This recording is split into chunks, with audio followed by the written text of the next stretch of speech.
अस्सलाम वालेकुम एवरीवन।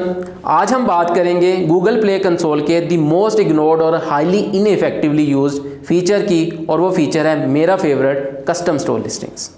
अब मैं इसको दी मोस्ट इग्नोर्ड और हाईली इनइफेक्टिवली यूज्ड फीचर क्यों कह रहा हूँ, चलिए इसके ऊपर थोड़ी सी डिस्कशन करते हैं।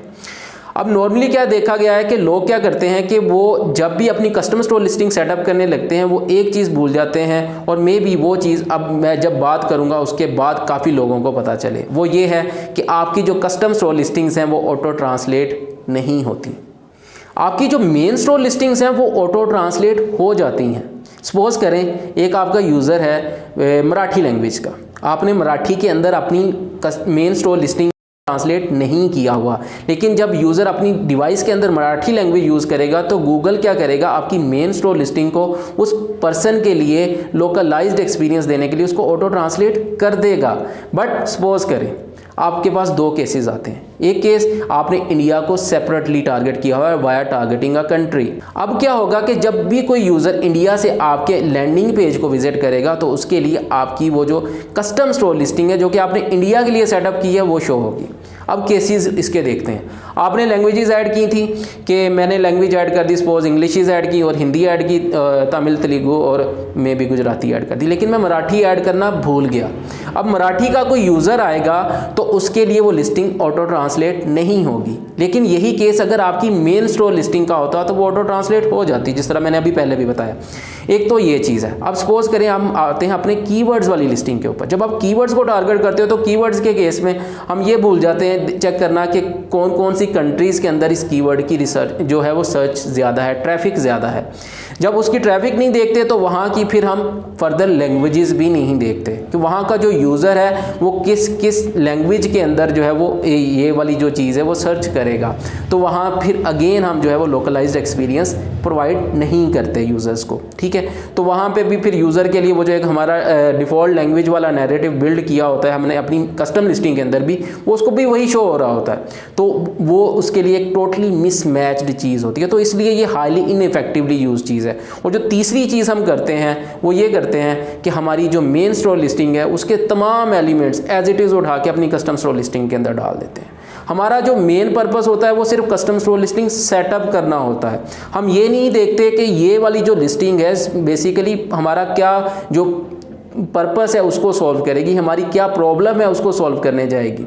हम ये नहीं देखते कि हमारा कौन कौन सा यूज़र है वो इस लिस्टिंग को विजिट करेगा और उस यूज़र को हमारा इस लिस्टिंग पे लाने का पर्पस क्या है, उसकी कौन सी प्रॉब्लम सॉल्व करना है या उसको कौन सा फीचर जो है वो दिखाना है। तो ये सारे के सारे जो केसेस हैं वो इस पूरे के पूरे जो सेटअप है उसको क्या बना देते हैं, इनइफेक्टिव बना देते हैं। बाकी इस पूरे के पूरे फीचर को इफेक्टिवली यूज़ किस तरह से करना है उसके लिए मैंने कंप्लीट एक स्लाइड डेक बनाया है, वो मैं अभी आप लोगों के साथ शेयर करता हूँ। चलिए स्टार्ट करते हैं। ये स्लाइड डेक बेसिकली मैंने आप लोगों को कस्टम स्टोर लिस्टिंग्स को मास्टर करने के लिए प्रिपेयर किया है। मैं आप लोगों को एक चीज़ कहना चाहूँगा कि कस्टम स्टोर लिस्टिंग्स कोई मामूली चीज़ नहीं है और ना ये कोई ऐसा फीचर है जिसको हम सेट एंड फॉरगेट वाले रूल के साथ लेकर चल रहे हैं। ये आपके करियर के अंदर, आपकी ऐप ग्रोथ जर्नी के अंदर एक बहुत ही इफेक्टिव रोल जो है वो प्ले कर सकता है। कस्टम स्टोर लिस्टिंग जो है ना वो बेसिकली आप लोगों ने ये चीज़ माइंड में बिठा लेनी है कि इसका जो पर्पस है वो है पर्सनलाइज्ड एक्सपीरियंस देना, यूज़र को सेगमेंटाइज करना और आपके कन्वर्जन रेट को इम्प्रूव करना। अगर आप ये तमाम चीज़ें अपनी कस्टम स्टोर लिस्टिंग्स के थ्रू नहीं कर पा रहे हैं तो आपकी इम्प्लीमेंटेशन में, आपकी अंडरस्टैंडिंग में जो है वो चेंज आने की ज़रूरत है। चलिए स्टार्ट करते हैं। अगर हम नॉर्मल डिस्कशन की बात करें तो हमें पता है कि जो हमारी मेन स्टोर लिस्टिंग है अगर हम सिर्फ उसी के साथ प्ले करते हैं तो वो ऐसी लिस्टिंग है जो कि तमाम यूज़र्स को जो है वो डिस्प्ले हो रही होगी। तो उसका पर्पस है टू स्पीक विद एवरीवन।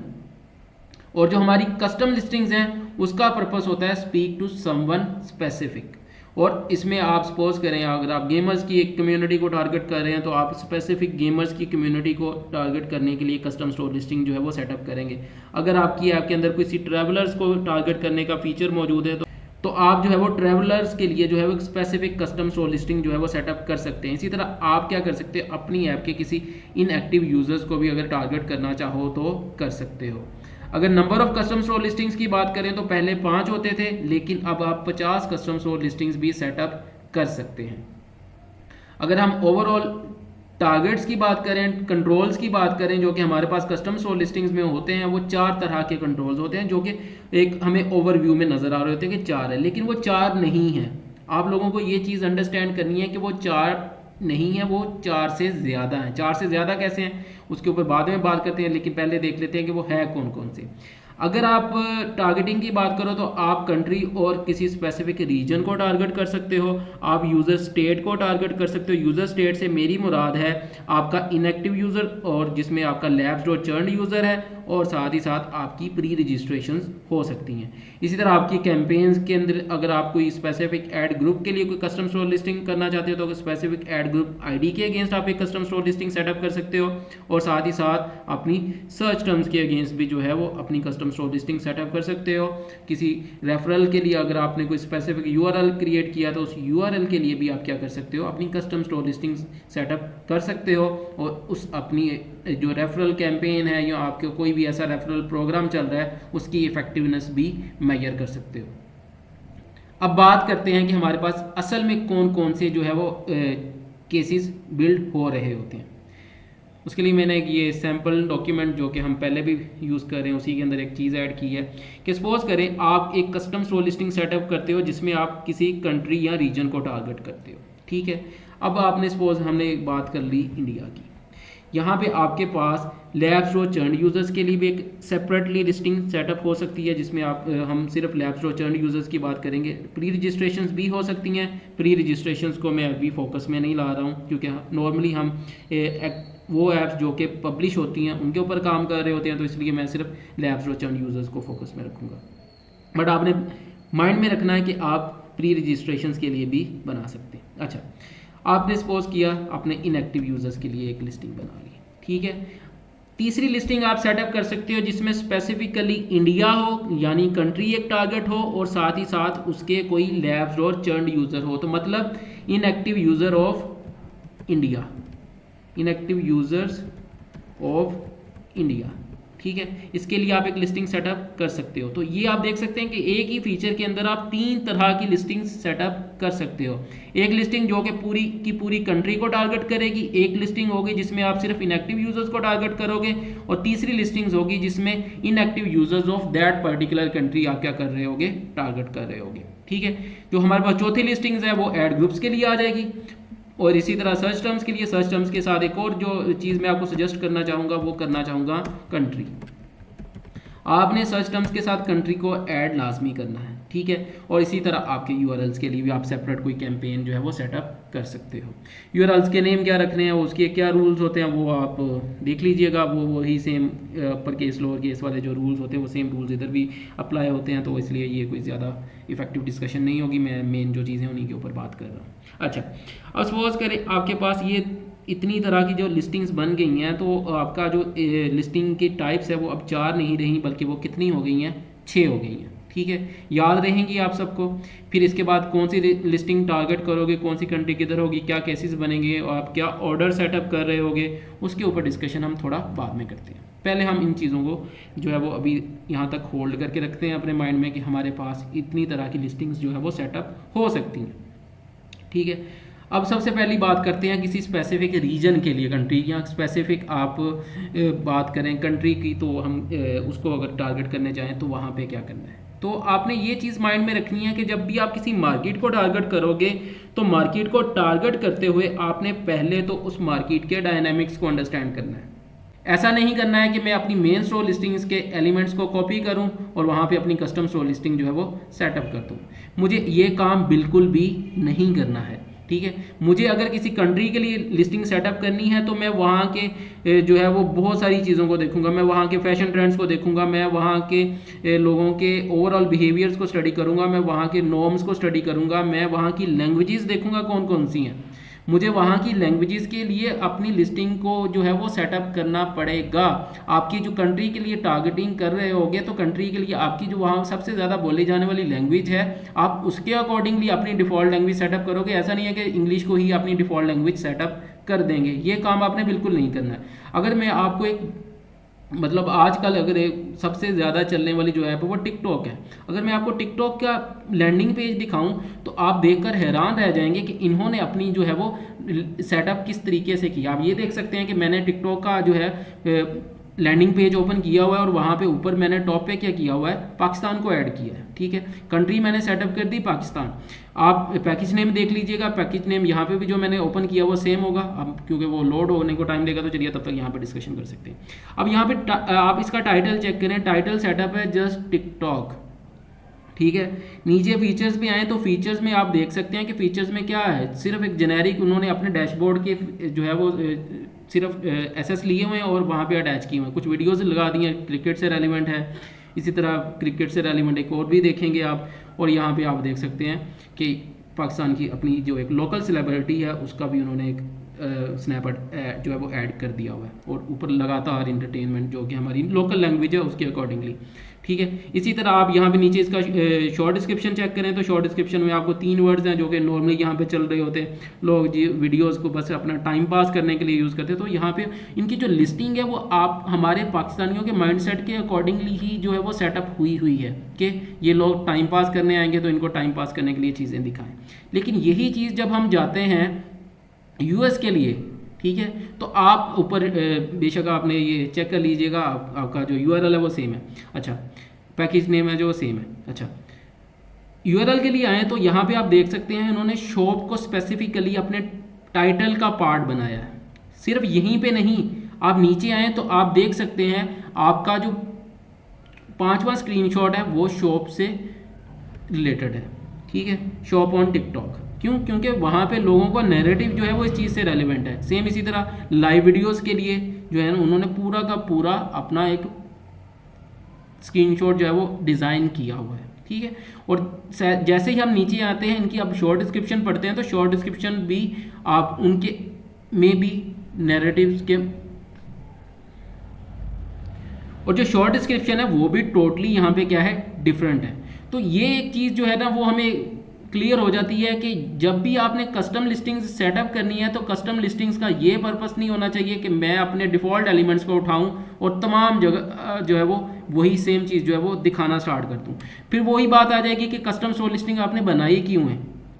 ठीक है, तो आपने बेसिकली अपने उस कंट्री के जो पर्सोनाज हैं उनके अकॉर्डिंगली अपनी चीज़ को क्या करना है, दिखाना है। लाइक यूएसए के पर्सोना की बात करूं तो यहाँ पे आप देख सकते हैं कि कंप्यूटर को ऐड किया हुआ है। अगर इसी तरह सिंगापुर के पर्सोना की बात करूं तो टेक एंथुसियास्ट को जो है वो टैग किया हुआ है और उन्हीं के अकॉर्डिंगली आप अपने फीचर्स को भी लिस्ट करते हो, आप अपने व्हाट्स न्यू को भी ऐड करते हो। ठीक है, ये तमाम चीज़ें जो है वो आपको फिर करना पड़ती हैं अगर आपने कस्टम स्टोर लिस्टिंग्स पे काम करना है तो। फिर इसी तरह अगर हम आगे बढ़ें तो आगे हमारे पास लैंग्वेज की हायरार्की आ जाती है कि आप लैंग्वेज को किस तरह से फिर सेटअप करोगे। मैंने अभी आपको बताया है कि जो कस्टम स्टोर लिस्टिंग्स हैं वो ऑटोमेटिकली जो है वो ट्रांसलेट नहीं होती हैं। अगर सपोज करें आपकी मेन लिस्टिंग है उसके अंदर आपने कोई लैंग्वेज ऐड नहीं की है और यूज़र किसी ऐसी लैंग्वेज को अपनी डिफ़ॉल्ट लैंग्वेज सेटअप करके यूज़ कर रहा है तो आपकी लिस्टिंग ऑटोमेटिकली उस यूज़र के लिए ट्रांसलेट हो जाएगी जब मेन स्टोर लिस्टिंग उसको जो है शो हो रही होगी। लेकिन अगर आपने उस कंट्री के लिए, उस स्पेसिफिक सर्च टर्म के लिए, उस स्पेसिफिक एड ग्रुप के लिए अगर कस्टम स्टोर लिस्टिंग सेटअप कर दी है, अब उस यूज़र को वो लैंग्वेज शो नहीं होगी, ऑटो ट्रांसलेट नहीं होगा। अब एग्जांपल के लिए यहाँ पे बात कर लेते हैं कि custom store listing do not auto translate, you must define the fall back language. Suppose करें आपने डिफ़ॉल्ट लैंग्वेज सेटअप की स्पेनिश और आपने ट्रांसलेशन ऐड कर दी पुर्तगीज़ की। मैक्सिको का यूज़र आया, स्पेनिश फ़ोन यूज़ कर रहा है तो उसको स्पेनिश जो है वो लैंग्वेज के अंदर लिस्टिंग शो हो जाएगी। ब्राज़ीलियन यूज़र आया और वो पुर्तगीज़ लैंग्वेज यूज़ कर रहा था तो आपने लैंग्वेज की ट्रांसलेशन ऐड की हुई है, यहाँ पे देख सकते हैं, तो आपको पुर्तगीज़ में ट्रांसलेशन शो हो जाएगी। लेकिन आपका यूएस का यूज़र आया जो कि मैक्सिको में गया था और उसकी फ़ोन की लैंग्वेज क्या है, अब इंग्लिश है। ठीक है, अंडरस्टैंड कर रहे हैं? तो अब इस यूज़र को बेसिकली कौन सी लैंग्वेज शो होगी, users sees the listings default language, और आपकी लिस्टिंग की डिफ़ॉल्ट लैंग्वेज कौन सी थी, स्पेनिश। इसलिए मैंने आपको कहा है कि जब आपने किसी भी कंट्री के लिए कोई भी जो है वो कस्टम स्टोर लिस्टिंग सेटअप करनी है तो आपको पहले उसके डायनामिक्स को अंडरस्टैंड करना है कि वहाँ पे कौन कौन सी लैंग्वेजेस के चांसेस हैं। तो आपको अपनी वो तमाम लैंग्वेजेस जो है वो हैंडल करना पड़ेंगी। ऐसा नहीं है कि आप सिर्फ इंग्लिश को as a default language setup कर दें और सिर्फ एक आधी लैंग्वेज के ऊपर काम करें, बाकी सब भूल जाएं। तो फिर आप अपना बाकी तमाम यूज़र है उसका एक्सपीरियंस क्या करोगे, ख़राब करोगे। और इस यूज़र की फ़ोन की लैंग्वेज इंग्लिश थी बट उसको इंग्लिश में कस्टम स्टोर लिस्टिंग शो नहीं होगी। ये चीज़ में भी अब क्लियर हो गई हो आपको। आगे बढ़ते हैं। आगे आपके पास बेसिकली ऐड ग्रुप्स आ जाते हैं। सपोज करें आप ऐड ग्रुप्स बनाए हुए हैं, आपने आपकी ऐप जो है वो है वीडियो डाउनलोडर की, ठीक है। उस वीडियो डाउनलोडर के अंदर ऑल सोशल मीडियाज़ की वीडियोस जो है वो डाउनलोड हो सकती हैं। आपने क्या किया, आपने एक स्पेसिफिक ऐड ग्रुप क्रिएट किया जो कि फेसबुक की वीडियोस डाउनलोड करवा सकता था। उसके अकॉर्डिंगली आपने नैरेटिव बिल्ड किया कि हम जो है वो फेसबुक की वीडियोस डाउनलोड करवा सकते हैं। उस ऐड ग्रुप के अंदर आपने अपने टेक्स्ट एसेट्स, अपने इमेजेस, अपनी वीडियोस, तमाम चीज़ें जो हैं वो अपने फेसबुक से मिलती जुलती, ब्लू कलर से मिलती जुलती कुछ चीज़ें जो है वो नैरेटिव बिल्ड करके शो करवाई। अब वो ऐड से आपके लैंडिंग पेज पे आता है। जब वो लैंडिंग पेज पे आएगा तो बेसिकली क्या देखता है आगे आके कि आपने जो है वो ऑल वीडियो डाउनलोडर का फीचर जो है वो उसको शो करवा रहे हो, जब उसका पर्पस था सिर्फ और सिर्फ फेसबुक वीडियो डाउनलोड करना। आपने क्या किया, आपने ऑल वीडियो डाउनलोडर का एक तो उसको नैरेटिव दिखाया और दूसरा आपने फेसबुक को हाईलाइट ही नहीं किया बता सपोज, तो वो हाईली चांसेस है कि वो यूज़र क्या करेगा, आपकी ऐप को इंस्टॉल नहीं करेगा। जब वो नहीं करेगा तो इसका मतलब है आपका जो फॉल बैक है वो क्या हो जाएगा, बढ़ जाएगा। और जब आपका फॉल बैक बढ़ेगा तो आपका कन्वर्जन रेट ऑटोमेटिकली क्या हो जाएगा, डिक्रीज हो जाएगा। आपकी सीपीआई इंक्रीज हो जाएगी में भी, और उसके बाद इसी तरह बाकी आपके सारे एलिमेंट्स भी क्या हो जाएंगे, इफेक्ट हो जाएंगे। तो इसलिए आप किसी एक एड ग्रुप के अंदर जो नैरेटिव यूज़ कर रहे हो उसके लिए अगर आप कोई कस्टम स्टोर लिस्टिंग सेटअप करना चाहते हो तो उस कस्टम स्टोर लिस्टिंग का आपके एड ग्रुप से अलाइनमेंट जो है वो बहुत ज़रूरी है। अगर आप ये अलाइनमेंट सेटअप नहीं करते हो so there are high chances कि जो आपका कन्वर्जन रेट है वो क्या हो जाएगा, ड्रॉप हो जाएगा। ठीक है, ये गलती आपने नहीं करनी है। और बाकी कुछ कस्टम स्टोर लिस्टिंग्स ऐसी होती हैं उनमें ऐड ग्रुप जो है वो आपको कंसोल पे देना पड़ता है, और कुछ कस्टम स्टोर लिस्टिंग्स ऐसी होती हैं उनको आपको डायरेक्टली जो है वो अपने गूगल एड्स के अंदर जाकर अटैच करना पड़ता है अपने ऐड ग्रुप्स के साथ। तो जो भी केस आपका बन रहा हो तो आप उसके अकॉर्डिंगली जो है वो ये सेटअप कर लीजिएगा। नेक्स्ट जो हमारा केस है वो है यूआरएल्स के अकॉर्डिंगली अपनी कस्टम स्टोर लिस्टिंग्स को सेटअप करना। ये लिस्टिंग्स बेसिकली तब सेटअप की जाती हैं जब आपको ये रेफरल प्रोग्राम वगैरह के लिए अपनी लिस्टिंग्स को सेटअप करना चाहते हो। किसी एक स्पेसिफिक वेबसाइट के साथ आपने जो है वो पार्टनरशिप की, जिस तरह यहाँ पे बेसिकली एक स्विमिंग का ब्लॉग है और एक साइकिलिंग का फोरम है, दोनों के साथ आपने क्या की, पार्टनरशिप्स की। आप उन दोनों की परफॉर्मेंस को मेजर करना चाहते हो तो दोनों के लिए आप जो है वो सेपरेट जो है वो क्या कर सकते हो, एक यूआरएल्स के ऊपर अपनी लिस्टिंग्स को क्रिएट कर सकते हो। अब ये जो है वो वर्क किस तरह से करेंगे कि सपोज करें आपके पास इस यूआरएल से एक यूज़र आता है, ठीक है, मतलब इस वेबसाइट पे गया, इस वेबसाइट से उन्होंने ब्लॉग पढ़ा, आपकी ऐप को रेफ़र किया, यूज़र्स ने उस लिंक पे क्लिक किया और आपके लैंडिंग पेज पे आ गया। ठीक है, जब वो अपने लैंडिंग पेज पे आया वहाँ पे उसने क्या किया कि उसने अपने स्विमिंग के ब्लॉग से आया था, तो आपने बेसिकली क्या किया, आपने ओवरऑल सपोज आपकी हेल्थ की ऐप है तो आपने ओवरऑल अपनी हेल्थ के ऐप के फीचर्स को टारगेट किया और स्विमिंग से रेलिवेंट उसको कुछ भी नज़र नहीं आएगा, तो यूज़र क्या करेगा, बेसिकली ड्रॉप ऑफ हो जाएगा। और यहाँ पे फिर चांसेस बनेगा कि वो यूज़र में भी आपकी लिस्ट जो ऐप है उसको इंस्टॉल ना करे। सेम इसी तरह आपके इस केस में भी होगा। तो ये चीज़ जो है वो आपको नहीं करनी है। आपने बेसिकली जिस फोरम के अक्रॉस जहाँ से आपने रेफरल्स लेने हैं, जिस पर्पज़ के लिए रेफरल्स लेने हैं, वो चीज़ जो है वो आपने अपनी लिस्टिंग के अंदर शो करवानी है। ठीक है, और उसके बाद फिर आपने लैंग्वेजेस और बाकी सारी चीज़ों को अगेन जो है वो ख्याल में रखना है कि आपकी कौन कौन सी लैंग्वेजेस से यूज़र जो है वो आ सकता है। उसके बाद आपके पास जो सबसे इंपॉर्टेंट लिस्टिंग आती है वो है आपके सर्च टर्म्स के अगेंस्ट आपकी लिस्टिंग्स। अगर आप जेमिनाई से लिखवाना चाहते हैं तो किसी एक स्पेसिफिक सर्च टर्म के अगेंस्ट जेमिनाई से भी लिखवा सकते होते हैं, लेकिन मैं आप लोगों को यही सजेस्ट करूंगा कि आप जो है वो एक ग्रुप ऑफ कीवर्ड्स के अगेंस्ट कुछ एक लिस्टिंग्स को सेटअप करें। किसी स्पेसिफिक कंट्रीज़ को भी इसमें अगर टारगेट करना है तो करें, और साथ ही साथ आपने क्या करना है, आपने जो भी ग्रुप ऑफ कीवर्ड्स को सम अप किया है उस लिस्टिंग के लिए, वो जिस फीचर से भी रिलेटेड है, जिस तरह सपोज मैंने ऊपर बात की वीडियो डाउनलोडर्स की, ऑल वीडियो डाउनलोडर्स की, और आपकी लिस्टिंग है सपोज करें फेसबुक वीडियो डाउनलोडर से रिलेटेड या फिर इंस्टा वीडियो डाउनलोडर से रिलेटेड, तो आपने उसको उसी के अकॉर्डिंगली जो है वो कस्टमाइज़ करना है। फिर इसी तरह उसकी लोकलाइजेशन जो है वो एक आपको अब तक समझ आ गया होगा कि एक इंपॉर्टेंट फीचर है लोकलाइजेशन, आपने हर तरह की कस्टम लिस्टिंग्स के लिए लाजमी करनी है। ये किसी एक स्पेसिफिक लिस्टिंग के लिए मैं बात नहीं कर रहा हूँ। फिर जब आपने सपोज करें कि आपने फेसबुक वीडियो डाउनलोडर से रेलिवेंट तमाम कीवर्ड्स को सेटअप किया और कंट्रीज़ को भी ऐड कर लिया, तो अब इस केस में क्या होगा, आपके पास बेसिकली जब आप इस तरह से कस्टम लिस्टिंग सेटअप करोगे तो आपकी जो कंडीशंस है वो दो हो जाती हैं कि एक तो यूज़र इन कंट्रीज़ में से हो प्लस इस सर्च टर्म का हो, तो तब जाके ये लिस्टिंग क्या होगी, उस यूज़र को शो होगी। अदरवाइज ये लिस्टिंग जो है वो उस यूज़र्स को शो नहीं होगी। तो इस वजह से ये चीज़ अब हमें समझ आ जानी चाहिए कि हमारे पास ये तमाम लिस्टिंग्स वर्क किस तरह करती हैं। और अगर हम अगेन समझना चाहते हैं तो हम वापस आते हैं अपने इस शीट के ऊपर। अब आपने क्या किया, अपनी सर्च टर्म ले ली, सपोज करें फेसबुक वीडियो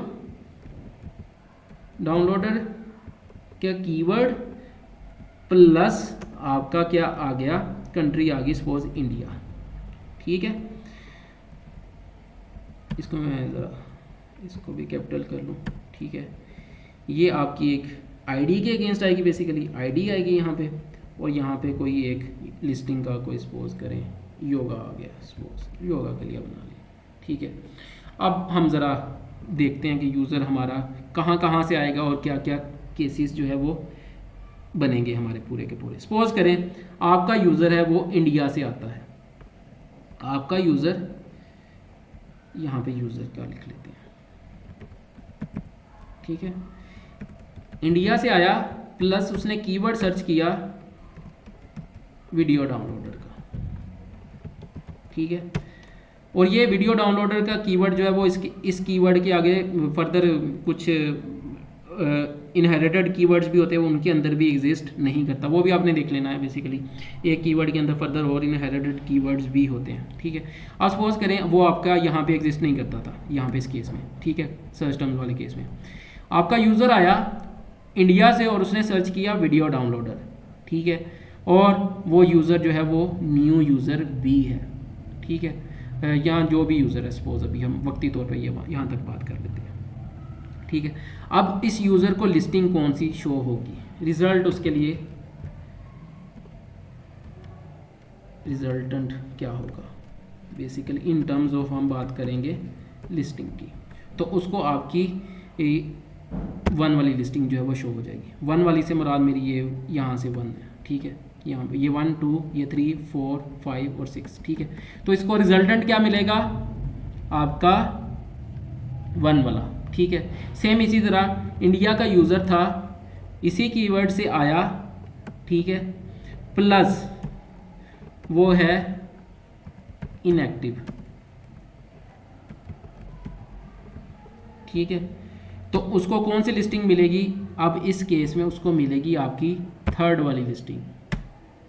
आप समझ रहे हैं, ये लिस्टिंग अब 3rd वाली जो है वो इस यूज़र के लिए शो हो जाएगी। क्यों, एक तो वो इनएक्टिव है, दूसरा वो बेसिकली कहाँ से है, इंडिया से है।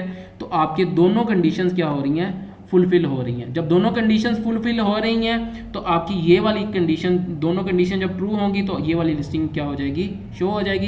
इनएक्टिव यूज़र्स ऑफ इंडिया के लिए आपकी ये लिस्टिंग शो हो जाएगी, कीवर्ड बेशक जो भी था। सपोज करें अब हमारे पास एक केस है, यही केस उठाते हैं, थोड़ा सा इसको मोल्ड करते हैं। आपको अंडरस्टैंड असल में करना है कि आपका यूज़र किस तरह से जो है वो डिवाइड हो रहा है। आपका यूज़र है न्यू। ठीक है, अब उसने अपने कीवर्ड में फेसबुक भी ऐड कर लिया। ठीक है, अब न्यू यूज़र था तो इसलिए इसको बेशक हम यहाँ पे लिखें ना लिखें कोई फ़र्क नहीं पड़ता। India plus Facebook video downloader, तो अब आपके पास लिस्टिंग शो हो जाएगी 5th वाली। प्लस अगर यही यूज़र फेसबुक वीडियो डाउनलोडर का होता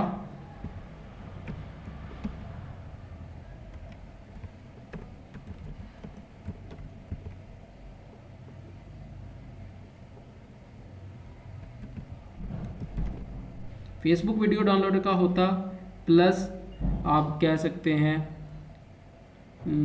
किसी स्पेसिफिक आईडी के थ्रू आता।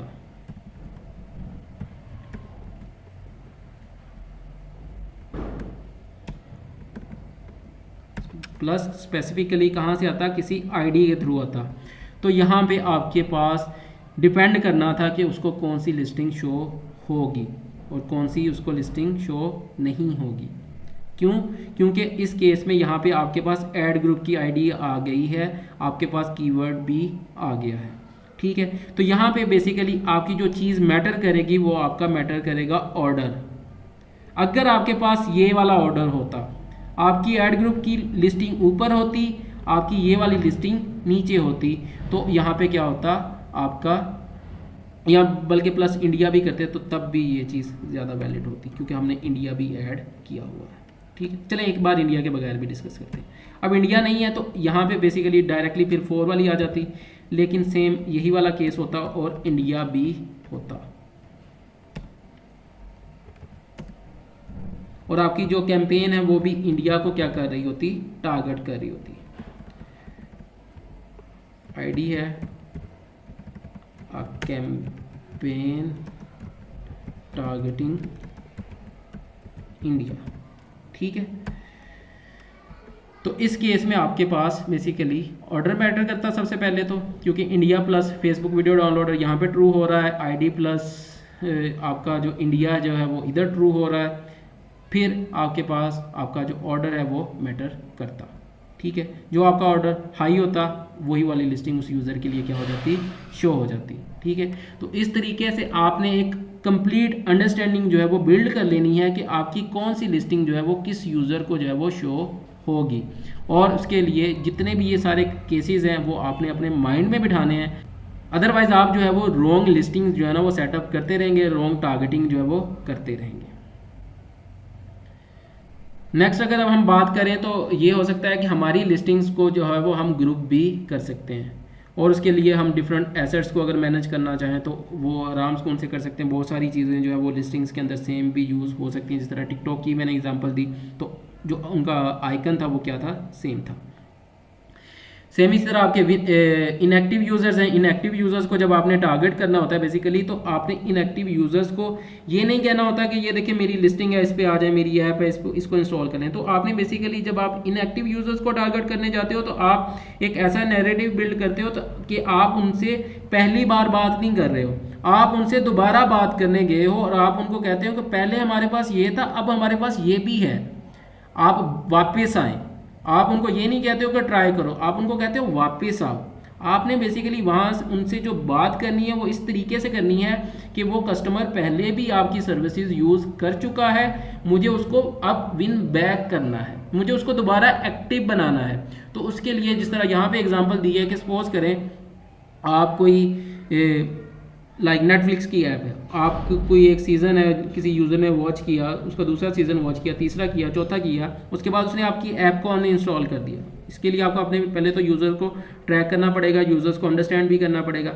अब जब उसने अनइंस्टॉल कर दिया और आप सेम वही उसी सीज़न जो है वो आपके पास सीरीज़ का 5वां सीज़न आ रहा है, तो आप उसको कहोगे कि भाई देखो हमने 5वें सीज़न के लिए आपके लिए क्या लेके आ रहे हैं, इसको देखो, इसके लिए हमारी ऐप को क्या करो, अगेन यूज़ करो। आप जो है वो एक्टिव हो, मे बी वो आपका चर्न यूज़र भी हो सकता है, तो आप दोबारा से इसको क्या करो, री इंस्टॉल करो। तो ये तमाम चीज़ें होती हैं बेसिकली। अगर हम गार्ड रेल्स और कंस्ट्रेंट्स की बात करें तो आपको बेसिकली ये बात याद रखनी पड़ेगी सबसे पहले कि आप एक कंट्री के लिए एक ही लिस्टिंग को है वो सेटअप कर सकते हैं, ठीक है। आप एक कंट्री के लिए मल्टीपल जो है कस्टम स्टोर लिस्टिंग सेटअप नहीं कर सकते हैं। ये बेसिकली कंट्री को टारगेट करते हुए जो आप लिस्टिंग बनाते हो उसकी बात कर रहा हूँ, ठीक है। जो आपके पास सबसे पहला फीचर आता है उसकी बात कर रहा हूँ कि उसमें अगर आपने उस फीचर को यूज़ करना है तो एक कंट्री के लिए एक लिस्टिंग जो है वो बनेगी। सेम इसी तरह जो आपकी प्राइवेसी पॉलिसी होती है, आपकी कैटेगरी होती है, कॉन्टैक्ट डिटेल्स होती हैं, ये तमाम चीज़ें आपकी तमाम लिस्टिंग्स के लिए सेम रहती हैं। ये शेयर्ड एसेट्स होते हैं, इनको आपको सेपरेटली क्रिएट नहीं करना पड़ता। टेस्टिंग ट्रैक्स की बात करूं तो testing tracks users in the open testing production tracks will not see the pre registration targeted listings. Pre registration हमारा एक सेपरेट केस है, इसको अलग करते हैं। टारगेट टेस्टिंग ट्रैक्स की बजाय अगर हम ए बी टेस्टिंग्स की बात करें, आप जितनी कस्टम स्टोर लिस्टिंग्स बनाते जाएंगे आपके जो डिफ़ॉल्ट एक्सपेरिमेंट्स हैं उतने ही होते जाएंगे, क्योंकि आपको पता है default experiment at a time आप एक लगा सकते हो। तो अगर आपकी 10 कस्टम स्टोर लिस्टिंग्स हैं तो आप 10 डिफ़ॉल्ट एक्सपेरिमेंट कर सकोगे। लेकिन आपके जो लोकलाइज्ड एक्सपेरिमेंट है वो एक लिस्टिंग के अगेंस्ट आप 5 कर सकते हो, तो 10 के अगेंस्ट कितने हो जाएंगे? 50। आप एक टाइम पे फिर कितने एक्सपेरिमेंट्स कर सकोगे? 50। ठीक है, ये बात भी आपने नोट कर लेनी है। सेम इसी तरह URL availability, custom URLs respect app distribution, users can't view a listing of a country. हाँ, सपोज करें आपने यूआरएल्स के अगेंस्ट कोई लिस्टिंग क्रिएट की हुई थी और आपने वो यूआरएल एक वेबसाइट को दे दिया एज अ रेफरल लिंक के तौर पे। अब वो रेफरल जो है वो वहाँ से, अब सपोज करें आपकी जो ऐप है वो इंडिया के अंदर पब्लिश नहीं है, अब वो ऐप जो ब्लॉग है वो इंडिया के अंदर मशहूर हो गया। अब वहाँ से जो भी यूज़र आएगा, क्योंकि अब आपकी ऐप जो है वो उस कंट्री के लिए पब्लिश्ड नहीं है, तो उस यूज़र को शो नहीं होगी। ठीक है, आपकी ऐप सिर्फ उसी कंट्री के रेफरल्स को शो होगी जहाँ पे वो पब्लिश्ड होगी। ऑप्टिमाइजेशन चेकलिस्ट जो अभी हमने डिटेल में बात की है, सबसे पहली जो ऑप्टिमाइजेशन आपको हमेशा चेक करनी है वो है आपकी ट्रांसलेशंस। आपको अंडरस्टैंड करना है बेसिकली कि आप किस यूज़र को टारगेट कर रहे हो और उस यूज़र या उस कंट्री के लिए कौन कौन सी लैंग्वेजेस पॉसिबल हैं। Always manually add translations for targeted countries to avoid fallback errors. Naming conventions आप कोई भी रख सकते हो जो आपके लिए बेस्ट सूट करे, आप वो रख लो। ऐड अलाइनमेंट, आपने ऐड ग्रुप आईडीज़ को जब भी ऐड करना है तो आपने वेरीफाई कर लेना है कि एक तो ऐड ग्रुप आईडी ठीक है या नहीं है, और दूसरा उसके अंदर आपके क्रिएटिव्स मिसमैच तो नहीं है। अगर मिसमैच है तो उसको ठीक करें, अदरवाइज जो आपका कन्वर्जन रेट है वो इम्पैक्ट हो सकता है। इसी तरह कीवर्ड असिस्टेंट में आए तो आपको वेरिएशंस को देखना है, स्पेलिंग्स को देखना है, हर तरह की चीज़ों को देखना है अपनी कस्टम स्टोर लिस्टिंग्स के लिए। बहुत सारे एलिमेंट्स को आप डुप्लीकेट करना चाहें तो कर सकते हैं, उसमें कोई ऐसा इशू नहीं है, लेकिन ओवरऑल जो मेन लिस्टिंग है वही कस्टम स्टोर लिस्टिंग आपने नहीं बनानी। असल में जो इशू है वो यहाँ पे है। और आजकल जो बहुत ज़्यादा डिस्कशन चल रही है वो चल रही है बेसिकली इंटेंट सर्च के ऊपर। तो जो कस्टम स्टोर लिस्टिंग्स हैं वो बेसिकली आपकी रेलिवेंसी क्रिएट करती हैं, और relevancy is the new reach. आपकी क्राउडेड मार्केट के अंदर जब तक आप यूज़र्स के इंटेंट को, उनके कॉन्टेक्स्ट को नहीं समझोगे, आप कभी भी अपनी ऐप को जो है वो ग्रो नहीं कर पाएंगे in terms of conversion rate, in terms of other elements as well. ठीक है, आपने यूज़र्स को समझना है, आपने यूज़र्स के कॉन्टेक्स्ट को समझना है, उसके अकॉर्डिंगली आपने जो है वो अपने फीचर्स डेवलप करने हैं, अपनी कस्टम लिस्टिंग्स को सेटअप करना है। यही थी आज की वीडियो, देखने के लिए बहुत शुक्रिया। आई होप सो आपने काफ़ी कुछ जो है वो आज लर्न किया होगा। Thank you so much. अल्लाह हाफिज़।